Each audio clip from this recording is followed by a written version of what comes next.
Sometimes you need to bend the law to be able to please the people. Am I right, Mr. Secretary Remulla? Secretary Remulla, then Secretary of Justice, now Ombudsman, said loudly, "Yes, sir." So pwede na nang baluktutin lahat, kagaya ng pambabaluktot na ginawa nila.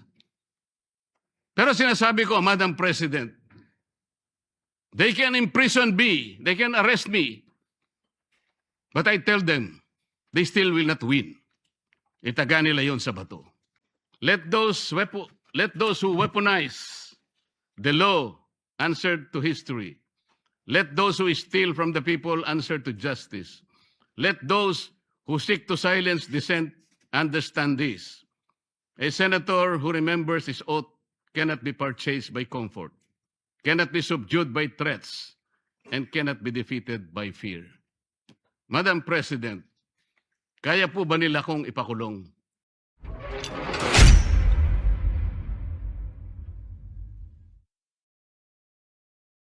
There are moments in the life of a republic when silence becomes easier than speech, when comfort becomes more tempting than courage, and when public office is tested not by applause but by pressure. This is one of those moments, Madam President. I rise today on a question of privilege. Just last week, I was stunned with the shadow of a complaint filed by the Field Investigation Bureau, Office of the Deputy Ombudsman for Luzon. A complaint perfectly timed, wrapped in legal language, amplified by noise, and aimed not merely at my person, but at my independence. I stand before you not as a man begging to be understood, not as a senator asking to be spared, and not as an accused shrinking from the weight of accusation. Rather, I am here as a servant of the Constitution, elected by the people, bound by oath, and determined to perform my duty without fear, without favor, and without surrender. The complaint arrived while the Senate is confronted with uncomfortable truths, namely, the pending continuation of the investigation of the anomalous flood control projects, the approaching constitutional burden of an impeachment trial, and the growing pressure upon this institution to surrender its independence through political maneuvering disguised as constitutional reform. Let us not pretend that this complaint came in a vacuum. The pattern is too visible to ignore. First, remove the inconvenient voices from the inquiry, then weaken those who refuse to conform, then frighten others into silence and submission before the decisive constitutional battles begin. Mr. President, this is not merely about a complaint. The trump-up charges filed against me and some of my friends are not merely legal accusations. They form part of a deeper and more nefarious design to intimidate independent voices, to punish dissent, and to warn every senator that the price of asking hard questions could lead to personal damnation. If the intention of these cases is to silence me, let me say this at the very beginning. It has failed. I will not be silenced. I did not seek public office to become comfortable, Madam President. I did not take my oath merely to occupy a seat in this chamber while billions disappear into darkness, while constitutional processes are manipulated by pressure, or while the Senate is slowly conditioned to fear retaliation for independent judgment. I did not take my oath to serve only when service is convenient. I did not come to this chamber to lend my voice when power applauds and withdraw it when power becomes displeased. A senator is not elected to be timid. The senator is not sworn into office to become a spectator while the Constitution is tested, while impeachment proceedings demand judgment, and while the people cry out for truth about the wide-scale theft of public funds. Instead, a senator is elected to stand, to examine, to question, to decide, and when necessary, to resist. This is what I intend to do. So let the complaint be examined. Let the evidence be tested. Let the law speak. I will answer in the proper forum with documents, with facts, and with the calm confidence of one who knows that accusation is not proof, that attacks couched in legal veil do not constitute the truth. And before the Filipino people, I must say what is plain. A complaint without nexus is not justice.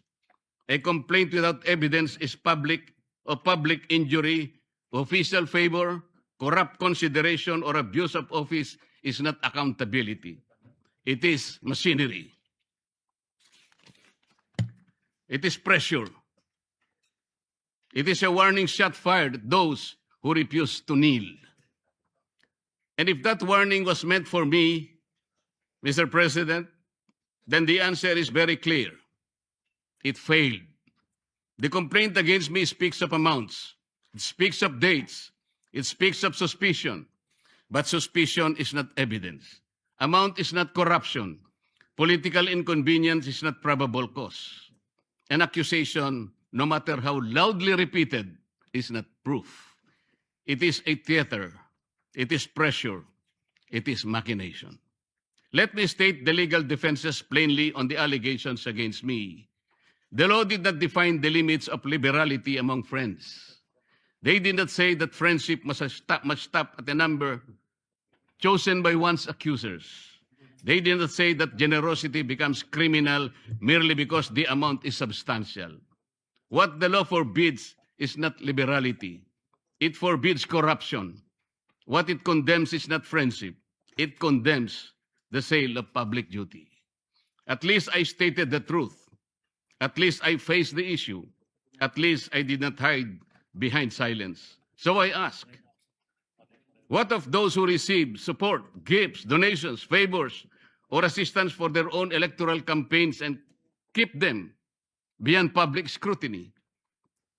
Shall the law be a sword only against those who dissent and shield for those who belong to the circle of the powerful?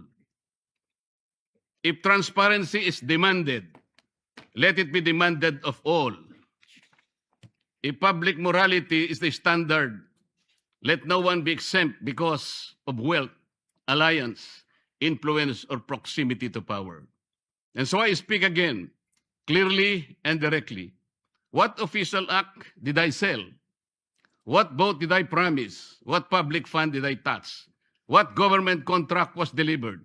What favor was asked, promised, or given? If they cannot answer these questions, then this complaint is not the pursuit of justice.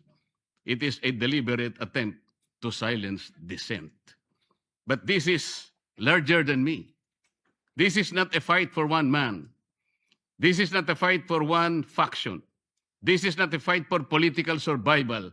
This is a fight for whether the Filipino people may still have senators capable of questioning, investigating, judging, and speaking freely without fear or favor. When this chamber is called upon to sit in impeachment proceedings, we are not merely politicians. We are senator judges.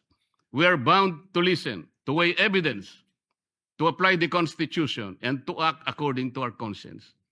That responsibility cannot be curtailed by fear, pressure, harassment, or manufactured accusation. No one should be allowed to intimidate a senator judge into silence.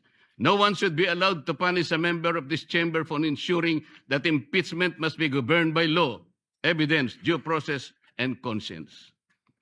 Whether one favors or opposes any party in those proceedings, that's not the point. The point is whether the Constitution shall speak above political convenience. I will perform that duty, Madam President. I will listen. I will weigh the evidence. I will obey the Constitution. I will not prejudge. I will not be dictated upon. I will not surrender the independence of my vote to any power outside this chamber. Even if the path becomes lonely, I will walk it. Even if the attacks become heavier, I will endure them. Even if my voice becomes inconvenient to the powerful, I will continue to speak the way I should. The same is true of the Senate's investigation of the flood control scandal. That inquiry must continue. It must not be weakened. It must not be derailed. It must not be silenced. If there has been grand-scale theft from the country's coffers, then that is among the greatest sins of our modern public life. It is not ordinary corruption. It is the stealing of safety from communities that drown. It is the stealing of roads from farmers. It is the stealing of classrooms from children.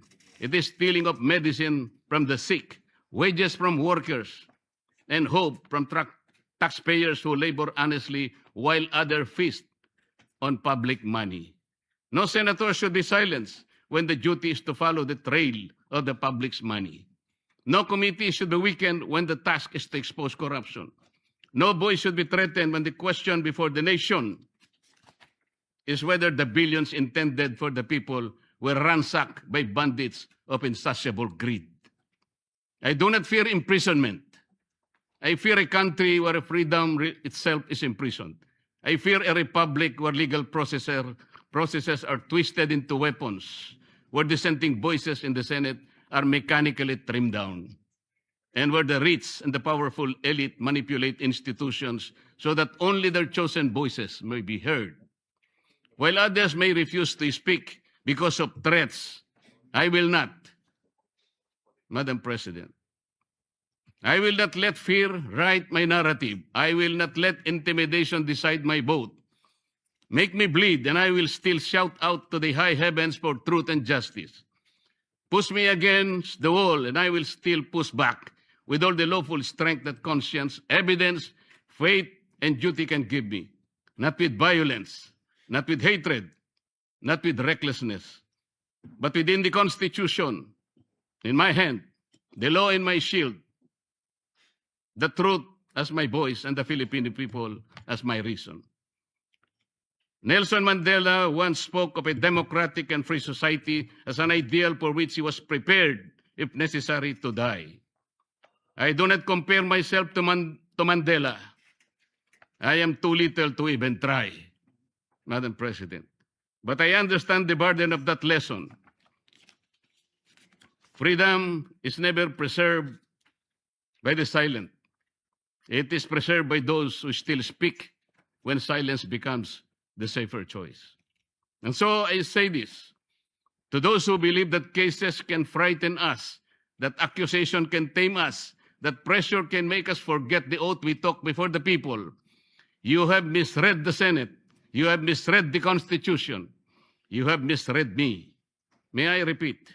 I will answer this complaint in the proper forum, calmly, firmly, and with evidence. I will sit in impeachment proceedings with conscience, impartiality, and due regard for the record. I will pursue the examination of flood control anomalies with courage, fairness, and determination. I will not allow public funds meant to protect our people from floods to disappear into the hands of those who already have too much. I will not allow the greatest theft of our time to be buried under intimidation. Even if I am the only one left standing, I will stand. Even if my voice is the last one they wish to hear, I will still speak. Even if the path becomes lonely, difficult, and costly, I will continue because the oath I took was not ceremonial. It was not a line recited for record. It was a solemn charge from the Filipino people to defend the Constitution, to guard the public trust, and to act with courage when silence becomes convenient. Let those who weaponize the law answer to history. Let those who steal from the people answer to justice. Let those who seek to silence dissent understand this. A senator who remembers his oath cannot be purchased by comfort, cannot be subdued by threats, and cannot be defeated by fear. Madam President, kaya po ba nila kong ipakulong? Kayang-kaya po nila. Nagawa nga po nilang umimbento ng krimen laban sa akin. Kamakailan lamang po, hindi pa nagtatagal, dito rin sa bulwagang ito, somebody said, Sometimes you need to bend the law to be able to please the people. Am I right, Mr. Secretary Remulla? Secretary Remulla, then Secretary of Justice, now Ombudsman, said loudly, "Yes, sir." So pwede na nang baluktutin lahat, kagaya ng pambabaluktot na ginawa nila. Pero sinasabi ko, Madam President, they can imprison me, they can arrest me, but I tell them, they still will not win. Itaga nila yon sa bato. Madam President, before ending, let me share the declarations of our Lord God. In Isaiah 54:17. No weapon forged against you will prevail. You will refute every tongue that accuses you. This is the heritage of the servant of the Lord. This is their vindication from me. Maraming salamat po.